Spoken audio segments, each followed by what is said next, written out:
2023 Ram 1500 TRX Havoc Edition. Before we start, please subscribe our channel, and click the notification bell, so that you will be notified for the new video upload. The 2023 Ram 1500 TRX Havoc Edition debuts as Baja Yellow Super Truck. 702 horsepower off-road machine will be offered in limited quantities.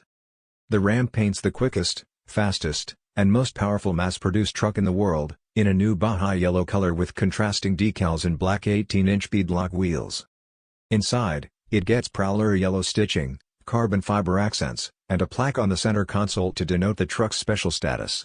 Additional items include a dual-pane panoramic sunroof, cargo tie-downs, a spray-in-bed liner, a bed step, and a cab-mounted LED brake light.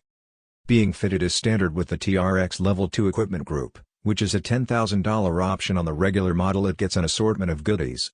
These include a 19-speaker Harman Kardon sound system and a head-up display, not to mention electrically adjustable leather-trimmed bucket seats.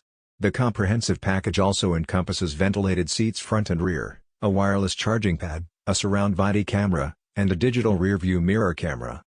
Ram will have the 1500 TRX Havoc Edition on sale in the first quarter of next year in very limited quantities, without revealing an exact number. All will have the supercharged 6.2-liter Hemi V8, delivering a meaty 702 horsepower, and 650 pound-feet or equivalent 884 Newton-meters of torque. What do you think of this car? Let us know of your comments. Please don't forget to subscribe, like, and share to our channel for more updates. Thank you very much for watching.